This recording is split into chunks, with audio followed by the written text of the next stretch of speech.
Welcome. আজকে আমরা কামরুল ভাইয়ের সাথে আবার আলোচনায় আছি। তো আজকের টপিকটা হচ্ছে এজ ইউ এক্সপেক্টেড, যে সবচেয়ে খুশির একটা মোমেন্ট যে আমরা লাস্ট দিন পাকিস্তানকে হারিয়েছি এবং লাস্ট তিনটা টেস্ট তিনটেই আমরা একসাথে জিতে গেছি এবং শান্তর জন্য অ্যাচিভমেন্ট ও পাকিস্তানের তিনটে ক্যাপ্টেন্সিতে তিনটে জিতে গেল। তো এটা সম্পর্কে আমরা কামরুল ভাইয়ের প্রতিক্রিয়া জানতে চাই। কামরুল ভাই, আসলে রিয়াজ ভাই, বাংলাদেশ যে ম্যাচটা জিতেছে গতকালকে, আমরা এক সময় দেখতাম অস্ট্রেলিয়া, সাউথ আফ্রিকা কিংবা ইংল্যান্ড তারা এভাবে টেস্ট অপোনেন্টকে ফাঁদে ফেলে জিতে। জি, এটা অনেকটা ফাঁদে ফেলার মতো। কারণ আগের দিন কি হয়েছে, প্রেস কনফারেন্সে সালমান আলী আগা তিনি বলেছেন যে বাংলাদেশ যদি আমাদের 260 রান চেস করতে দেয় আমরা এটা ইজিলি চেস করে দিব, কিন্তু তারা সেটা করবে না। তিনি এটা প্রেস ব্রিফিংয়ে অনেকটা উস্কানিমূলক ভাবে কথা বলেছেন।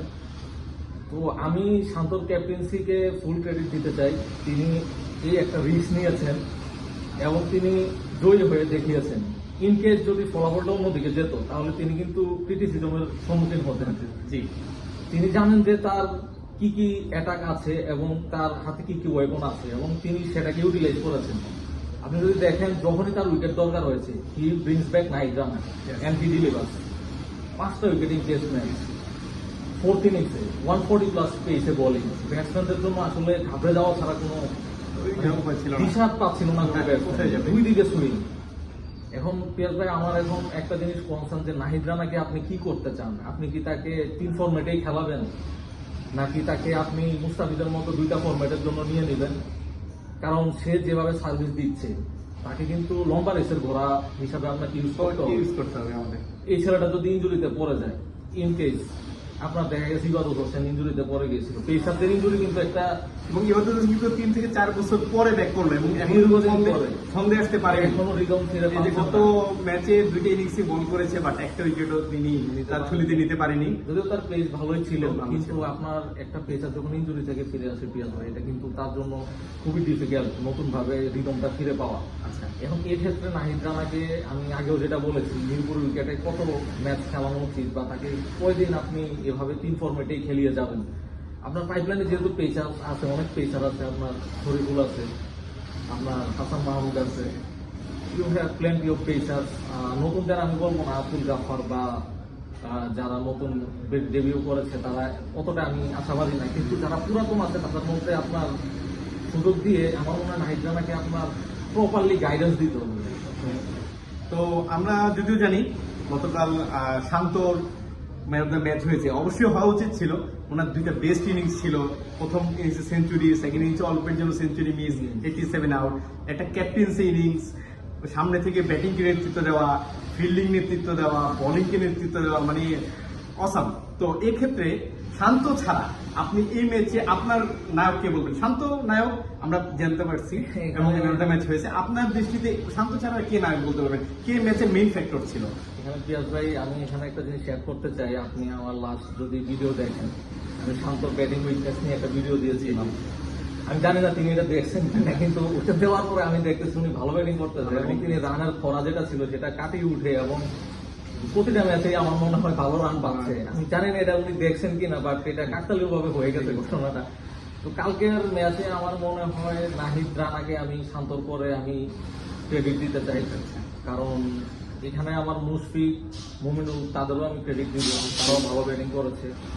তাইজুল, মিরাজ প্রথম ইনিংসে ভালো বোলিং করেছে। তো তবে ম্যাচ জিতার পিছনে আমার মনে হয় নাহিদ রানার কালকে যে স্পেলটা ছিল এটা আপনার অসাধারণ একটা স্পেল। তবে আপনি একটা দিন আমাকে নোটিস করবেন, আমরা ওপেনিং এ ফ্লপ 2টা ইনিংসেই। আমাদের ওপেনাররা আমাদের এক্সপেকটেশন যে খেলতে পারেনি এবং 2টা ওপেনারই যখন খুব দ্রুত আউট হয়ে গেছে, এরপরে 2টা ইনিংসেই মমিনুল এবং শান্তর যে জুটিটা, এটা ম্যাচের কি পরিমাণ ইম্প্যাক্ট ফেলছে আপনার মনে হয়? 2 ইনিংসে কিন্তু সেম ভাবে তারা দলের হাল ধরছে। টেস্ট খেলায় আপনার যখন নতুন বলে বল করা হয়, বলটা কিন্তু আপনার যে পরিমাণ বাউন্স এবং সিম মুভমেন্ট পায়, সেটা কিন্তু ওপেনার যারা আছে তাদের জন্য হ্যান্ডেল করার জন্যই তাদের আপনার সেট করা হচ্ছে যে আমরা ওপেনারদেরকে পাঠাচ্ছেন এই নতুন বল খেলার জন্য। এখন আপনার তারা যদি এটা না পারে, এটা যদি তারা বারবার ব্যর্থ হয়, এক্ষেত্রে আপনার নতুন অপশন খুঁজতে হবে। আপনি যদি অতীতে ফিরে যাইবেন, আমি অতীতের ক্রিকেটারদের আমি ব্লেম করবো না, কিন্তু আপনি অতীতে বাংলাদেশের টেস্ট খেলা দেখলে দেখবেন 13 রানে 4 উইকেট, 10 রানে 3 উইকেট, এটা কমন ছিল। আমরা আগে টেস্ট খেলতাম কেন? সম্মান বাঁচানোর জন্য বাঁচানোর জন্য। ফলোয়ানের মতো আমরা টেস্ট ক্রিকেট খেলতাম। এখন এটা কিন্তু এখন ঘটনা হচ্ছে আমরা জিতার জন্য জিতার জন্য খেলতেছি।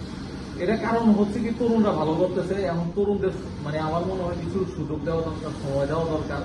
টেস্টে বাংলাদেশ বুঝিয়ে আনতেছে এবং বড় টিমদের সাথে জিতে আমাদের এক্সপেকটেশন থাকবে, সেটা হয়তো একটু সময় লাগবে, বাট আমি আশাবাদী তারা ভালো করবে। তো পাকিস্তানের মতো টিমকে তারা ধরাশায়ী করেছে। পাকিস্তান কিন্তু অস্ট্রেলিয়া, সাউথ আফ্রিকার সাথে আপনার ছেড়ে কথা বলে না। তো তাদের মাটিতে এবং নিজের মাটিতে দুইটাতেই তাদেরকে হারানো, এটা কিন্তু আমি মনে করি credit goes to the cricketers. আবার এর জন্য ক্রিকেটারদের আবার বেতন বোনাস বাড়িয়ে দিয়ে মানে অতি উৎসাহিত করা উচিত না। তাদেরকে কনফিডেন্ট দিব আমরা, বাহবা দিব, কিন্তু তাদেরকে আমরা পা মাটিতে রাখতেও আমরা উৎসাহিত করব।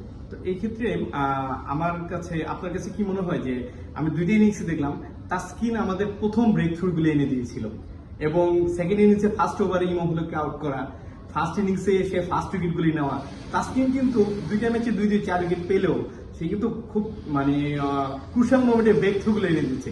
তাসকিনের পারফরমেন্সটাকে আপনি কিভাবে দেখবেন? If you see Piaz bhai, Taskin what he does, he hits the deck hard.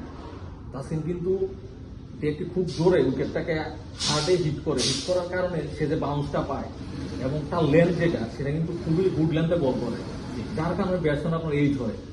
Good লেন্থে বল হলে টেস্ট ক্রিকেটে যদি আপনি ড্রাইভ করতে গেলে এইট হওয়ার চান্সটা বেশি থাকবে, কারণ কি বলটা আপনার বাতাসে একটু মুভমেন্ট পায়। তাসকিনের গুড লেন্থে আপনার সদরে আঘাত হানার কারণে ব্যাটসম্যানরা কিন্তু তাকে খেলতে মানে বিব্রত বোধ করে।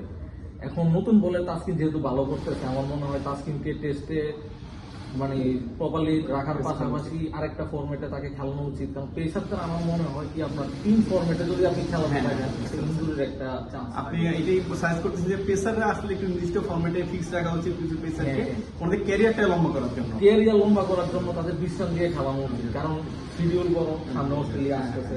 আমরা আশা করি অস্ট্রেলিয়ার সাথে আমরা ঘরের মাটিতে আমি এগিয়ে রাখবো বাংলাদেশকে। তারাও তারুণ্য নির্ভর দল, বাংলাদেশও তারুণ্য নির্ভর দল, আমরা বলি ভালো একটা ম্যাচ হবে। তো লাস্ট কোশ্চেন, কালকের রিজনের আউটটা নাহিদ রানার সুইং বলে, রিভার্স সুইং বলটায় আপনার মতামতটা কি? দেখেন ভাই, it was a fully safe player.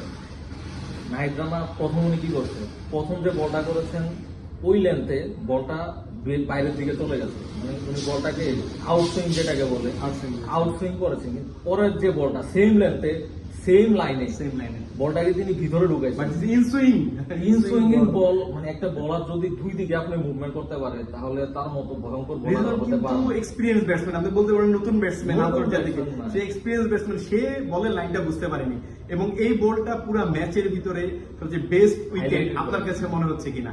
না অবশ্যই, এটা আমি কালকে সোশ্যাল মিডিয়াতে দেখলাম, এটা অনেক সব জায়গায় এটাই চলতেছে। এবং দুই দিকে সুইং করানো 145 প্লাস স্পিডে, এটা একটা মানে রেয়ার জিনিস বাংলাদেশের জন্য, কারণ 140 স্পিড যেখানে আমরা পেতাম না, এখন 145 পাচ্ছি, 150ও টাচ করতেছে।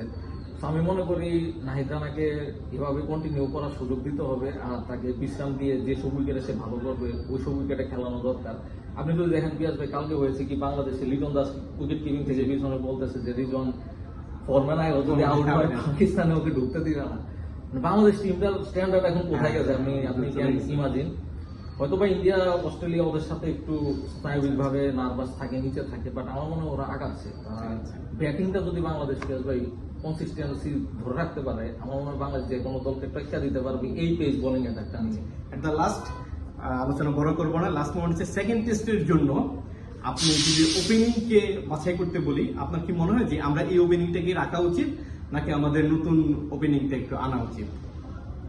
আপনার এখানে ওপেনিং এ অপশন আর কি আছে আপনাকে এটা দেখতে হবে। আচ্ছা, জয়, সাদমান, জাকির হোসেন। এখন আপনি ওপেনিং এ এত চেঞ্জ করাটা কি আদৌ ঠিক হবে, এটাও আপনার চিন্তা করতে হবে। তাছাড়া তারা যদি আপনার কন্টিনিউয়াসলি খারাপ করতে থাকে তাহলে তাদের বাদ দেওয়ার কথা চিন্তা করা যায়। এখন আপনার অপশন কি তাদের থেকে বেটার আছে কিনা এটা বলো। এটা দেখতে হবে, বুঝতে পারছি। যদি option better আপনার না এক্সপেকটেশন অনুযায়ী যে আমি নেক্সট ইয়ারতে তাদেরকে আরেকবার একটু চান্স দিয়ে দেখতে পারি, তাদের যেহেতু রাইট হ্যান্ড লেফট হ্যান্ডের একটা কম্বিনেশন আছে, এটা হচ্ছে বারবার ফিলিং সেটআপে বিপক্ষ দলকে খুব নার্ভাস ফেলায় দেয়। তো ইনশাল্লাহ পাকিস্তানের মতো টিমের সাথে আমার মনে হয় এই দুজনে উচিত। তো ইনশাল্লাহ আমরা নেক্সট ম্যাচের জন্য শুভকামনা জানাই বাংলাদেশকে। নেক্সট ম্যাচে আমরা আশা করি ওইটাও আমরা জিতে সিরিজটা জিতে যেতে পারবো এবং আবার আমরা হোয়াইট করতে পারবো। থ্যাংক ইউ কামরুল ভাই, থ্যাংক ইউ সো মাচ।